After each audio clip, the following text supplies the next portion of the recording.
भर्खरको बाछो हिँड्न जान्दैन, अलिक बढी कुद्छ क्या। मेरो गाउँको भाषामा भन्ने हो भने हाम्रो गाउँघरतिर नेता आएछ भनेर नेताको नाम सम्झिँदैन, कुन चाहिँ चोर आएछ आज त्यहाँ भनेर। काङ्ग्रेसले औँलो समाउन दिएन भने के होला भन्ने पिर छ, सधैँ सुन्छु। सँगै जानुपर्छ भने सरकारमा मात्रै हो कि? सरकार जस्तो छैन, संसद जस्तो छैन, अदालत जस्तो छैन। मेरो राजनीति म आफ्नै मञ्चहरूमा पर्याप्त गर्न पाउँछु, मलाई मञ्चहरूको कमी छैन। गौरवपूर्ण योगदान गरेको पार्टी हामी सबैलाई थाहा छ। नेपाली कङ्ग्रेसले म यस महाधिवेशनमा शुभकामना दिइरहँदा आफ्नो त्यो गौरवपूर्ण इतिहास आगामी दिनमा अझ उजिल्याउने गरी प्रस्तुत हुनेछ, अगाडि बढ्नेछ र यस महाधिवेशनले त्यस दिशामा महत्त्वपूर्ण काम गर्नेछ भन्ने म ठान्दछु। मैले अत्यन्त थोरै बोल्नु छ आज, किनभने मभन्दा पछि प्रधानमन्त्री सभापति शेरबहादुर देउवाजी पनि बोल्नु छ। उहाँको पालो वर्ष घाम अस्ताउन भन्दा पहिले नै आए हुन्थ्यो भन्ने मेरो शुभकामना छ। त्यसकारण म छोटो बोल्न चाहन्छु। म कसैको कुरामा वाद प्रतिवाद वा केही गरिरहन चाहन्न। म आज यहाँ शुभकामना दिन आएको हुँ। मेरो राजनीति म आफ्नै मञ्चहरूमा पर्याप्त गर्न पाउँछु, मलाई मञ्चहरूको कमी छैन। हामीले महत्त्वपूर्ण उपलब्धिहरू हासिल गरेका छौँ। नेपाल जहाँ थियो त्यही छैन, जहाँ थियो त्यही छ भन्ने कुरा गलत हो। राणा शासनमा भएको नेपाल, अन्धकार युगमा भएको नेपाल, राजनीतिक दलहरूले राणा शासन उल्टाउनेदेखि राजतन्त्र फाल्नेदेखि सङ्घीय लोकतान्त्रिक गणतन्त्र ल्याउने सम्मको नागरिक स्वाभिमान बढाउने स्थापित गर्ने कामसम्मको महत्त्वपूर्ण अभिभारा, देश विकास गर्ने सम्मको महत्त्वपूर्ण अभिभारा राजनीतिक दलहरूले लिएका छन्। त्यसमा पनि खास गरी नेपाली कङ्ग्रेस, नेकपा एमाले जस्ता प्रमुख र महत्त्वपूर्ण पार्टीहरू जसको लामो इतिहास छ आन्दोलनमा, ती पार्टीहरूले महत्त्वपूर्ण भूमिका लिएका छन्। र आज अब यस उपरान्त पनि देशको राजनीतिलाई, देशको अर्थतन्त्रलाई, देशको सामाजिक विकासलाई र देशको संस्कृतिलाई रक्षा सम्वर्धन गर्ने र अगाडि बढाउने, सही बाटोमा अगाडि लाने अभिभारा यिनै पार्टीहरूको काँधमा छ। यी अभिभाराहरूमा नेपाली कङ्ग्रेससँग साथसाथै अगाडि बढ्न नेकपा एमाले सधैँ बढी आएको छ, अहिले पनि तयार छ। यी प्रश्नहरू राष्ट्रियताको प्रश्न, लोकतन्त्रको रक्षा र सम्वर्धनको प्रश्न, त्यसै गरेर विकासको प्रश्न, सुशासनको प्रश्न, स्थिरता र स्थायित्वको प्रश्न, सामाजिक न्याय र समानताको प्रश्न, यस्ता प्रश्नहरूमा देशलाई अगाडि बढाउन सहकार्य गर्ने कुरामा नेकपा एमाले तयार छ भन्ने कुरा म तपाईँहरूको यस महाधिवेशनमा भन्न चाहन्छु। एउटा आज पनि नेपालका नागरिकहरूले नागरिक स्वाभिमान बिर्सने जन्मसिद्ध श्रेष्ठताको सिद्धान्त अचम्म लाग्छ। जन्मसिद्ध श्रेष्ठताको सिद्धान्त मानेर कोही जन्मिँदै यस्तो शासन भएर जन्मिन्छ भन्ने यस्ता निराधार सिद्धान्त, संयुक्त राष्ट्र सङ्घका मान्यताभन्दा विपरीतका सिद्धान्त, खास गरी भन्ने हो भने नागरिक स्वाभिमानको विपरीत सिद्धान्त, नागरिक स्वाभिमान नै छोडिदिने अनि नागरिकबाट कोही नेता उत्पन्न हुन सक्दैन, हरेक नेता चोर हुन्छ, यस्ता कुरा बोकेर हिँड्ने हुन त भर्खर अध्यक्षमा छानिएको साथीहरूलाई त्यस रातमा अलिकति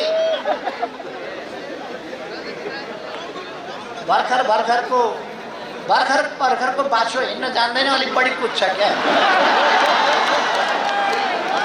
नयाँ सभापति भएको अलिकति रातताप होला,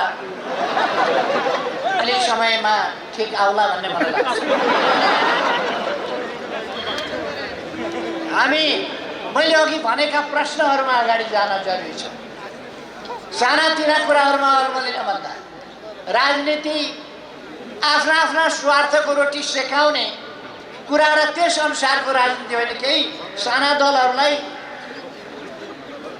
काङ्ग्रेसले औँलो समाउन दिएन भने के होला भन्ने पिर छ। सधैँ सुन्छु सँगै जानुपर्छ भनेको सरकारमा मात्रै हो कि देश बनाउन सँगै जाने हो? देश बनाउन सँगै जाने कुरामा नेकपा एमाले, नेपाली कङ्ग्रेसको साथमै छ नेकपा एमाले। हामी सरकारमा छैनौँ, प्रतिपक्षमा छौँ। प्रतिपक्ष भनेको के संसदको अङ्ग होइन? हामी साथमा छैनौँ लोकतन्त्रको सवालमा, हामीसँग लडेका छैनौँ। त्यसकारण सरकारबाट हट्नुको लागि भन्ने कतिपयलाई चिन्ता होला। नेकपा एमाले एक्लै हिँड्ने रहर पनि गर्दैन र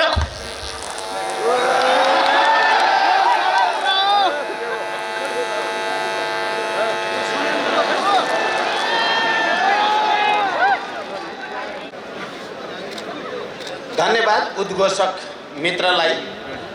नेपाली काङ्ग्रेसको यो भव्य र आकर्षक 14औं राष्ट्रिय महाधिवेशनको उद्घाटन सत्रका सभापति तथा नेपाली काङ्ग्रेसका सभापति र सम्माननीय प्रधानमन्त्री शेरबहादुर देउबाज्यू, पूर्व प्रधानमन्त्रीज्यूहरू, नेपाली काङ्ग्रेसका सबै नेता साथीहरू, विभिन्न राजनीतिक दलका नेता साथीहरू र यो उद्घाटन समारोहमा उपस्थित सम्पूर्ण नेपाली काङ्ग्रेसका प्रतिनिधि, पर्यवेक्षक र अन्य उपस्थित महानुभावहरू, विदेशी अतिथि महानुभावहरू, समय घर्केको छ, जाडो पनि बढेको छ। त्यसकारण धेरै भन्ने सम्भव मैले देखेको छैन, समयको कारणले पनि जाडोको कारणले पनि।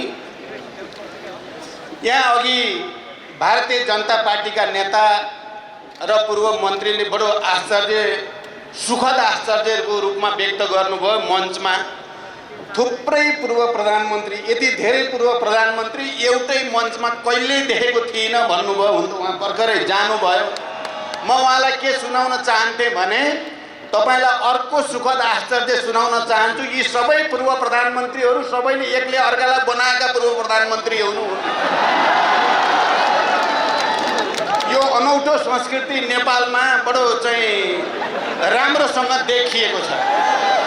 हामी आपसमा विचारमा, राजनीतिमा बेला बेलामा निकै चर्को प्रतिस्पर्धा पनि गर्ने गरेका छौँ र जरुरी पर्दा हामीले एकले अर्कालाई हातेमालो गरेर प्रधानमन्त्री बनाउन पनि पछि परेका छैनौँ। यो संस्कृति पनि भारतीय जनता पार्टीका नेतालाई मैले भन्न चाहेको थिएँ। उहाँ गइसक्नुभयो, सायद सुन्नु होला उहाँले।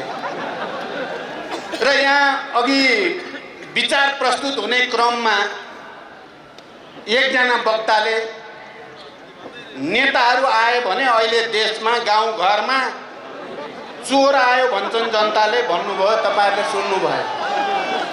यो साँचो हो त साथीहरू? होइन, गलत हो। यो के को निम्ति भनियो? जति बेला लोकतान्त्रिक राजनीतिक दल र लोकतन्त्रको निम्ति सङ्घर्ष गरेका, शान्तिको निम्ति सङ्घर्ष गरेका राजनीतिक दल र नेताहरूलाई बदनाम गर्न खोजिन्छ, त्यहाँ निरङ्कुशता र तानाशाही जन्माउने षड्यन्त्र हो भनेर बुझ्न जरुरी हुन्छ। कहीँ न कहीँ तानाशाही त्यसरी नै आउने गर्दछ। त्यसकारण हामी सतर्क हुन जरुरी छ।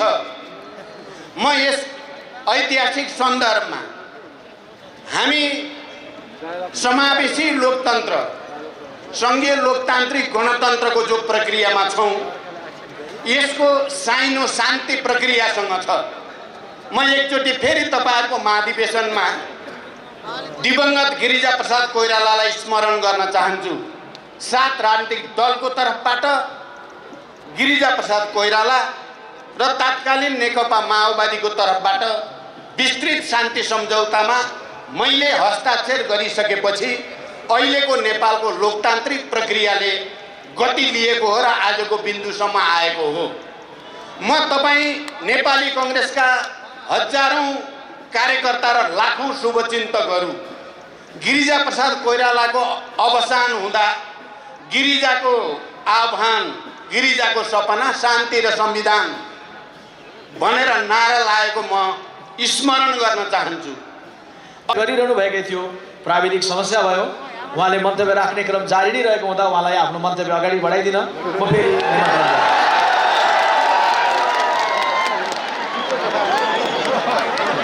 आदरणीय साथीहरू,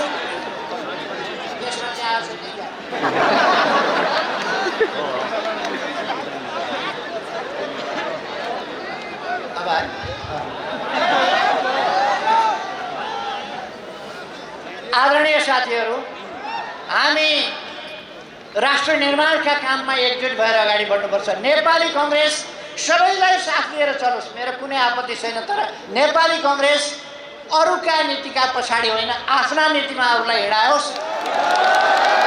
यस महाधिवेशनले नेपाली कङ्ग्रेस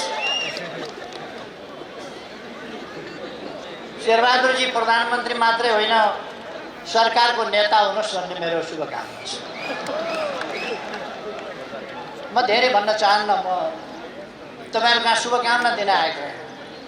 धेरै धेरै शुभकामना छ। 14औं महाधिवेशन भव्यताका साथ सफल होस्। धेरै धेरै शुभकामना।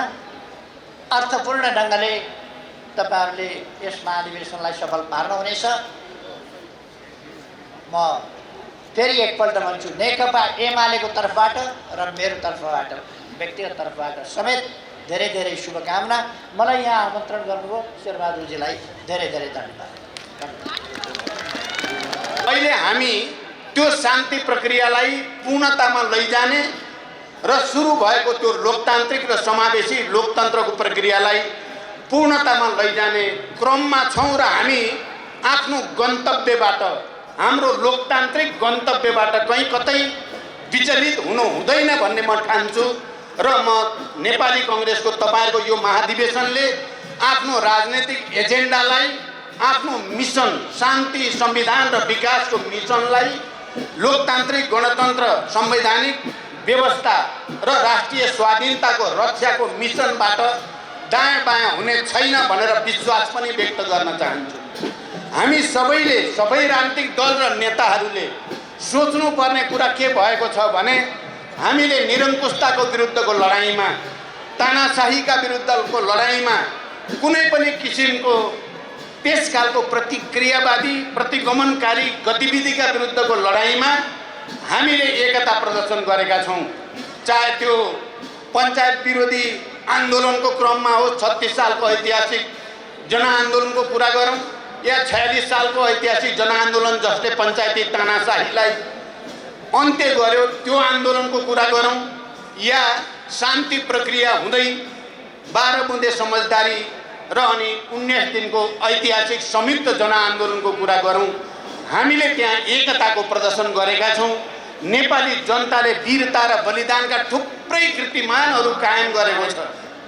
तर हामी सबैले सोच्नुपर्ने एउटा गम्भीर विषय के छ भने हामी एकल पार्टी सत्तामा जाँदा पनि वा संयुक्त रूपले सत्तामा जाँदा पनि हामीले आन्दोलनको बेलामा जनताको अगाडि जे प्रतिज्ञा र प्रतिबद्धता गरेका हुन्छौँ, सत्तामा पुगेपछि हामीले त्यसै अनुसार व्यवहार गर्न सकेका छैनौँ। हामी सबैले आत्मसमीक्षा गर्नुपर्ने विषय छ। एकल पार्टी सत्ता होस् या संयुक्त सरकार होस्, सत्ता सञ्चालनमा जाँदा हामी कहीँ न कहीँ धरती छोडेको जस्तो, कहीँ न कहीँ आफ्ना ऐतिहासिक राजनैतिक प्रतिज्ञा र प्रतिबद्धताहरू, जनताको अगाडि गरिएका निर्वाचनको बेलामा गरिएका प्रतिबद्धताबाट विचलित भएका उदाहरणहरू छन्। 2007 सालदेखि 62-63 को आन्दोलन पछिका सरकारहरूका सन्दर्भमा पनि हामीले यो तितो यथार्थ भोगेका छौँ। अहिले तपाईँ नेपाली कङ्ग्रेसका सबै नेता साथीहरू, युवा नेताहरू अझ खास गरी सबैले यसको समीक्षा गर्न जरुरी छ। किन सत्तामा पुगेपछि कहीँ न कहीँ नेतृत्व पङ्क्ति या राजनीतिक दलहरू आफ्नो प्रतिज्ञा र प्रतिबद्धताबाट विचलित हुन्छन्? किन जनताले सोचे जस्तो गरी काम गर्न सक्दैनन्? किन सुशासन दिन सक्दैनन्? किन भ्रष्टाचार रोक्न सक्दैनन्? आन्दोलनमा त्यत्रो त्याग तपस्या र बलिदान गर्न सक्ने पार्टीहरू सत्तामा पुग्दा किन सत्ता लिप्साबाट विसङ्गति र विकृतिको शिकार हुन्छन्? मलाई लाग्छ हामी सबैले खोजी गर्नुपर्ने विषय यही नै छ। हामीले 7 सालदेखि अहिलेसम्म हेर्दा पनि यो विषयको सैद्धान्तिक रूपले निरूपण गर्ने कुरा, राजनैतिक एउटा संश्लेषण गर्ने कुरा, त्यस्तो संस्कृति र आचरणको विकास गर्ने कुरामा हामी सबैले मन्थन गर्न जरुरी छ। हामी सबैले विचार गर्न जरुरी छ। म आफै शान्ति सम्झौतापछि देशको सबभन्दा ठुलो पार्टीको नेताको हैसियतले गणतन्त्रको पहिलो प्रधानमन्त्री हुँदाको स्मरण गर्न चाहन्छु। कहीँ न कहीँ ठुलो पार्टी भएर सत्तामा पुगेपछि कतै न कतै मनोगतवाद, कतै न कतै अहङ्कार, कुनै न कुनै किसिमको दम्ब आउने र त्यसबाट जनतासँगको सम्बन्ध कमजोर हुँदै जाने अनुभव, तितो अनुभव मैले गरेको छु र मलाई लाग्छ हामी सबैले पनि कुनै न कुनै रूपमा यो अनुभव गरेका छौँ। अहिले विभिन्न पार्टीका महाधिवेशन चलेका छन्, सम्मेलनहरू चलेका छन्। देशमा राजनीतिक रूपले अलि असहज परिस्थिति आउने पो हो कि हजारौँले दशकौँ लगाएर गरेको सङ्घर्ष र बलिदानबाट प्राप्त भएको यो उपलब्धिहरू समावेशी लोकतन्त्र सहितको सङ्घीय लोकतान्त्रिक गणतन्त्रमाथि नै आँच आउने हो कि भन्ने प्रश्नहरू खडा भएका छन्। गत सालदेखि नै हामीले त्यस खालका प्रवृत्तिका सङ्केतहरू देख्यौँ। अहिले पनि त्यस खालका कहीँ न कहीँ खतराहरू मडाइरहेकै छन्। त्यसकारण हामी सबै जो लोकतन्त्रको निम्ति, गणतन्त्रको निम्ति र यो शान्तिको निम्ति, म अहिले यहाँ अध्यक्षता गरिरहनु भएका सम्माननीय प्रधानमन्त्री शेरबहादुर देउवाजीलाई सम्झिन चाहन्छु यस अर्थमा कि नेपालमा शान्ति वार्ताको सुरुवात गर्ने श्रेय शेरबहादुर देउवाजीलाई नै जान्छ। उहाँले मलाई पहिलो चिठी लेख्नु भएको हो। उहाँले पहिलो चिठी मलाई लेखेर वार्ताको निम्ति उहाँले अपिल गर्नुभयो र अनि क्रमशः वार्ता हुँदै हामीले साँच्चै दुनियाँलाई देखाउने गरी एउटा मौलिक प्रकृतिको शान्ति सम्झौता मात्रै गरेनौँ, हामीले शान्ति प्रक्रियाका केही जटिल र निकै चुनौतीपूर्ण विषयहरू सफलतापूर्वक त्यसलाई समापन गऱ्यौँ। यद्यपि केही विषय अझै बाँकी छन्। त्यसकारण नेपाली काङ्ग्रेससँग तपाईँहरूको महाधिवेशनमा उभिएर मैले सम्बोधन गर्दै गर्दा, शुभकामना दिँदै गर्दा नेपाली काङ्ग्रेससँग माओवादी पार्टीको र माओवादी अध्यक्षको हैसियतले म प्रचण्डको एक खालको विशिष्ट सम्बन्ध छ। विशिष्ट खाली शान्ति सम्झौताको सन्दर्भमा मात्रै होइन, यो परिवर्तनलाई संस्थागत गर्ने र देशलाई अग्रगति दिने सन्दर्भमा पनि हाम्रो बिचमा गहिरो एकता हुन जरुरी छ। कहिलेकाहीँ म सुन्छु पार्टी र साथीहरू एक्लै हिँड्ने कुरा गर्नुहुन्छ, एक्लै हिँड्नुपर्छ हामी भन्नुहुन्छ। होइन, हामी एक्लै हिँड्ने कुरा अहङ्कार कसैले पनि नगरौँ। हामी मिलेरै हिँड्ने हो। हामीले राजनीतिक प्रतिस्पर्धा गरे पनि त्यो प्रतिस्पर्धाभित्र पनि हामीले एकता खोजिराख्नै पर्ने हुन्छ। र अहिले हामी जे सफलता भनेका छौँ एकताबाट, गठबन्धनबाट प्राप्त भएको सफलता हो। 46 सालको आन्दोलनको सफलता, शान्ति सम्झौताको सफलता या 62-63 को आन्दोलनको सफलता सबै राजनीतिक दलहरू, लोकतान्त्रिक राजनीतिक दलहरूको बिचमा भएको एकताको परिणाम हो। त्यसकारण एक्लै हिँड्ने अहङ्कार गर्न खोज्दा जसले अहङ्कार गर्यो त्यसको ओह्रालो यात्रा सुरु भयो भन्ने कुरा नेपालको इतिहासले देखाएको छ। त्यसकारण म तपाईँहरूसँग यो ऐतिहासिक महाधिवेशन मार्फत सिङ्गो राष्ट्रलाई एकताबद्ध गर्ने, राजनीतिक दलहरूको बिचमा, मुख्यतः लोकतान्त्रिक राजनीतिक दलहरूको बिचमा समझदारी कायम गर्ने र देशलाई सुशासन र विकासको नयाँ युगतिर लैजाने कुरामा देशको ठुलो पार्टी, शान्ति सम्झौताको एउटा हस्ताक्षरकर्ता पार्टीको नाताले पनि नेपाली काङ्ग्रेसले उचित नीति निर्धारण गरोस्, नेतृत्व निर्धारण गरोस् भन्ने कामना गर्दै फेरि एकचोटि यो महाधिवेशनको पूर्ण सफलताको शुभकामना सहित बिदा हुन्छु। धन्यवाद, अभिवादन। महाधिवेशन उद्घाटन समारोहका सभापति एवं नेपाली कांग्रेसका सभापति सम्माननीय प्रधानमन्त्री शेरबहादुर देउवाज्यू, पूर्व प्रधानमन्त्री केपी शर्मा ओलीज्यू, पूर्व प्रधानमन्त्री पुष्पकमल दाहालज्यू, पूर्व प्रधानमन्त्री माधव कुमार नेपालज्यू, विभिन्न राजनीतिक दलका प्रमुख तथा प्रतिनिधिहरू, विदेशी पाहुनाहरू, नेपाली कांग्रेसका नेतागण, देशभरबाट नेपाली कांग्रेसको यो 14औं महाधिवेशनमा सहभागी हुन आउनुभएका महाधिवेशन प्रतिनिधि कांग्रेसीजन, उपस्थित भद्र महिला तथा सज्जनवृन्द, पत्रकार साथीहरू, म सबभन्दा छोटो वक्ताको रूपमा रहन्छु। म पहिलो त नेपाली कांग्रेसको जो नेपालको जेठो राजनीतिक दल, उसको यो 14औं महाधिवेशनको पूर्ण सफलताको शुभकामना व्यक्त गर्न चाहन्छु। अहिले नेपालको राजनीतिमा र खास गरी यो समय र यो महिना राजनीतिक दलहरूको महाधिवेशनको महिना र समयको रूपमा अगाडि बढिराखेको छ। हामीले पनि भर्खरै आफ्नो महाधिवेशन सम्पन्न गरेका छौँ। अब नेपाली कांग्रेसको यो महाधिवेशन सम्पन्न हुन लागेको छ। म यति बेला सबै राजनीतिक दलहरूलाई आग्रह गर्न चाहन्छु कि देशको राजनीति अहिले आम जनताको दृष्टिकोणमा लिगबाट बाहिर गएको अवस्थामा देखिन्छ।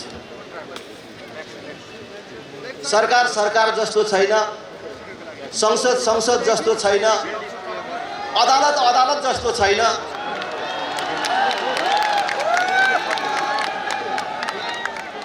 यो सबलाई ठिक लगाउने कसले? यो सबलाई ठिक लगाउने राजनीतिले। तर त्यो राजनीति ठिक छैन। त्यो राजनीतिलाई कसले ठिक लगाउने? नेताले। तर आज नेताहरूले पूर्ण रूपले विश्वास गुमाएको अवस्था छ। नेताका प्रति जनताको विश्वास मरेको अवस्था छ। मेरो गाउँको भाषामा भन्ने हो भने हाम्रो गाउँघरतिर पार्टीको कार्यकर्ताहरूले नेता बोलाउँदा कुनै एउटा ठाउँमा, एउटा चौतारोमा, एउटा सामुदायिक भवनमा नेता बोलाएर राख्छन् र छरछिमेकीहरूलाई आमन्त्रण गर्न जान्छन्। आउनु न एकछिन फल्ना चौतारोमा अथवा फल्ना सामुदायिक भवनमा हाम्रो नेता आउँदै हुनुहुन्छ। नेता आउँदै हुनुहुन्छ भन्दाखेरि मान्छेले आजकल मेरो नाम भनौँ कि अरू नेताको नाम भनौँ नभनौँ, कुन नेता आएछ भनेर नेताको नाम सम्झिँदैन। कुन चाहिँ चोर आएछ आज त्यहाँ भनेर हाम्रो अवस्था यो छ।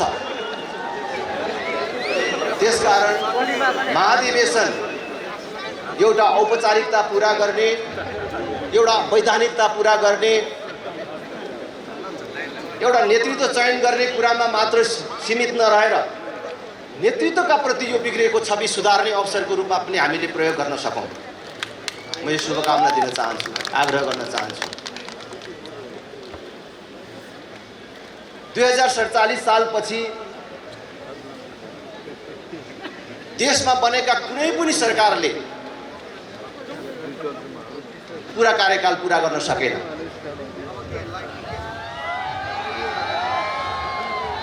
त्यस 2047 पछि नफुटेको कुनै राजनीतिक पार्टी भएन। सबभन्दा कान्छो साझा विवेकशील पार्टी समेत फुट्यो। कहाँनिर त्रुटि रह्यो? हामी कहाँनिर चुक्यौँ? यसतर्फ हाम्रो सबैको ध्यान जानुपर्छ भन्ने मलाई लाग्छ।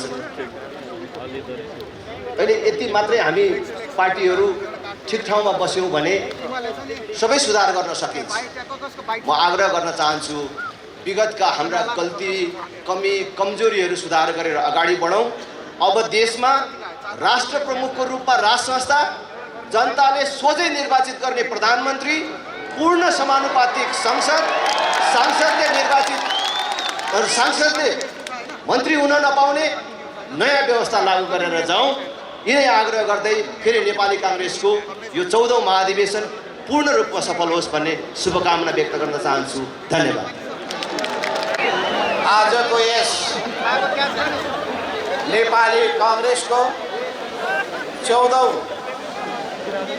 राष्ट्रिय महाधिवेशनका सभापति, सम्माननीय प्रधानमन्त्री र नेपाली काङ्ग्रेसका सभापति शेरबहादुर देउवाज्यू, मञ्चमा आसीन नेपालका सबै प्रमुख राजनीतिक दलहरूका शीर्ष नेता साथीहरू, हाम्रो छिमेकी देश भारतबाट आउनुभएका पाहुनाहरू र मञ्चमा आसीन नेपाली काङ्ग्रेसका नेताहरू र महाधिवेशनका सबै प्रतिनिधि र उपस्थित आदरणीय महानुभावहरू, म सर्वप्रथम तपाईहरूलाई आफ्नो महाधिवेशन सफलताका साथ सम्पन्न गर्ने जुन अठोट छ त्यसको शुभकामना दिन चाहन्छु। म सम्झिरहेको छु, आजभन्दा 16 वर्ष पहिले मैले नेपाली काङ्ग्रेसको राष्ट्रिय महाधिवेशनमा भाग लिने मौका पाएको थियो र त्यतिखेरको एजेन्डा थियो राजतन्त्र या गणतन्त्रको एजेन्डा थियो र त्यो एजेन्डा हामीले छलफल गरेका थियौँ। दुईटै महाधिवेशनमा म सहभागी भएको थिएँ। गिरिजाबाबु र हाम्रो शेरबहादुरजी, दुईटा त्यतिखेर अलग अलग पार्टीहरू थिए र दुईटै पार्टी र नेपालका सबै दलहरूको एजेन्डा नेपालको लोकतन्त्रको रक्षा कसरी गर्ने र रक्षा गर्नका लागि अब गणतन्त्र बाहेक अर्को उपाय छैन। आजको विषय के होला? म सङ्केत राम्रो देखिरहेको छैन। नेपालको राजनीतिमा कालो बादल मडालिन खोजिरहेको छ। त्यस हुनाले सावधान म भन्न चाहन्छु,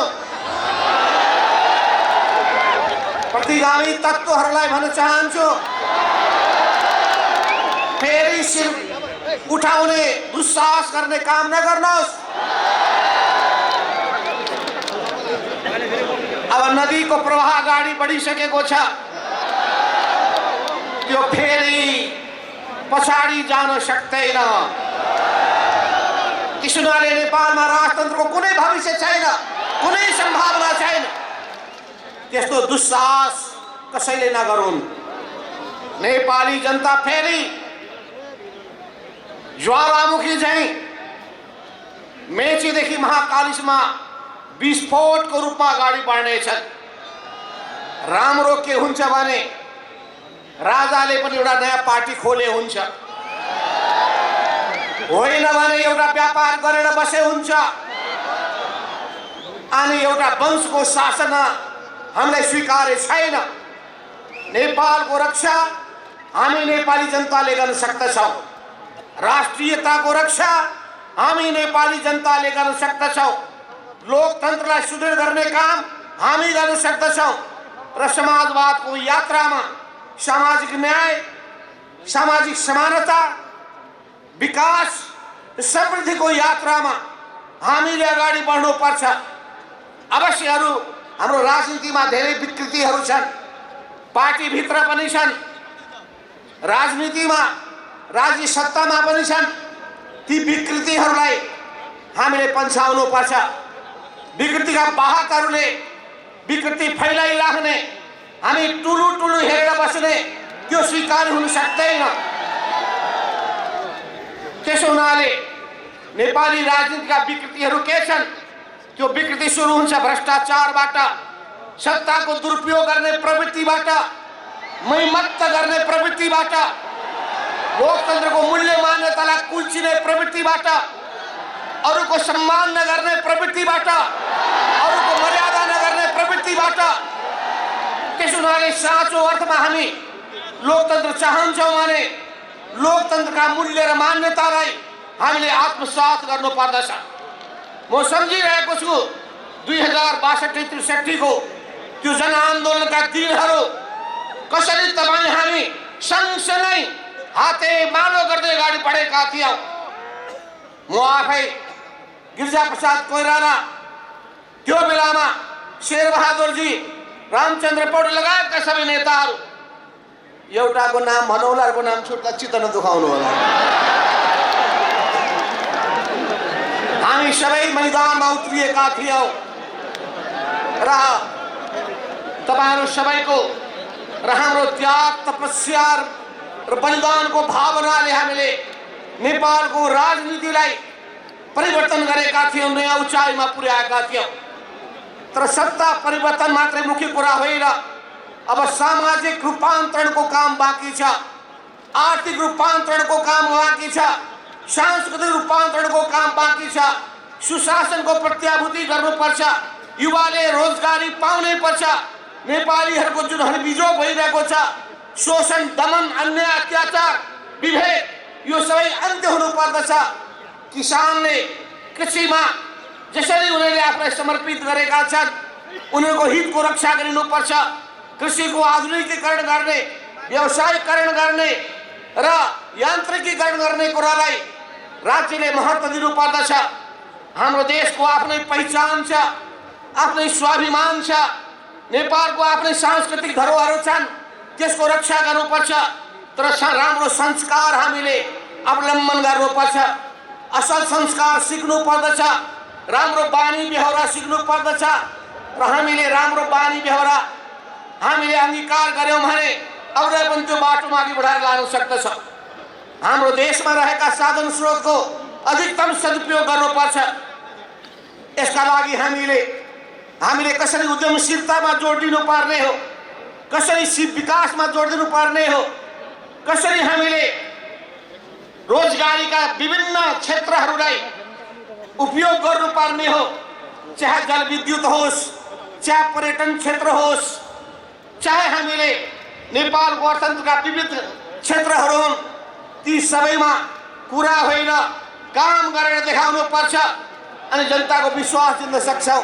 हामीले गफ धेरै गरेका छौँ, कुरा धेरै गरेका छौँ, काम कम गरेका छौँ। त्यसो हुनाले काम गरेर परिणाम देखाएर हामी चल्न सक्यौँ भने मात्रै जनताले हामीलाई पत्याउनेछन्। त्यसो हुनाले जनताका गुनासाहरू के छन्, जनताका आलोचनाहरू के छन्, जनता किन विरक्ति नै छन्, यो सबै पत्तो लगाएर यसको छानबिन गरेर अध्ययन विश्लेषण गरेर हामीले ती कमी कमजोरीहरूलाई सुधारेर जनताको विश्वास जितेर अगाडि बढ्न सक्यौँ भने नेपालको विकासको विशाल सम्भावना विद्यमान छ। हामीले निराश हुनुपर्ने केही आवश्यकता छैन। त्यसो हुनाले हाम्रा सिस्टमहरूमा त्रुटि छन् भने त्यसलाई सुधार गर्नुपर्छ। पार्टीहरू गम्भीर हुनुपर्छ, सिङ्गो जनता जागृत हुनुपर्छ, बौद्धिक समुदायले पनि आफ्नो अनुभव, ज्ञान, सिपहरू सबै सेयरिङ गर्नुपर्छ। मलाई लाग्छ नेपाली कांग्रेसको यो 14औं महाधिवेशनले यावत राष्ट्रिय समस्याका बारेमा छलफल गर्नेछन्, विचार मन्थन गर्नेछ र कमी कमजोरीलाई सुधारेर कसरी नयाँ ढङ्गबाट अगाडि बढ्ने हो एउटा सन्देश सबै दिनेछ। नेपालको राजनीतिमा यी दुईटा महत्त्वपूर्ण शक्तिहरू छन्। नेपाली कांग्रेस 2006 सालमा स्थापना भयो, नेपाल कम्युनिस्ट पार्टी 2006 सालमा स्थापना भयो। म अहिले पनि बीपी कोइराला र पुष्पलाल यी दुईटै योद्धाहरूले जसरी नेपालको राजनीतिलाई तरङ्गित गर्नुभयो, पुराना नेताहरू गणेश मानजी हुनुहोस्, कृष्णप्रसाद भट्टराईजी हुनुहोस्, यी सबै योद्धाहरूले कसरी नेपालको राजनीतिमा त्याग र तपस्याको र एउटा भिजनको सोच, दूरगामी सोच अगाडि सार्नुभयो। त्यो सोचलाई जनताको जीवन सुधार्ने गरी सुखी नेपाली, समृद्ध नेपालको यो भावनालाई साकार पार्ने गरी कसरी हामी अगाडि बढ्न सक्छौँ, त्यस दिशामा यो महाधिवेशन अगाडि बढ्न सकोस्, यिनै शुभकामनाका शब्दहरू तपाईँहरूको बिचमा व्यक्त गर्दै म आफ्नो भनाइ यही टुङ्ग्याउन चाहन्छु। हस्त, धन्यवाद। आफ्नो महत्त्वपूर्ण विचार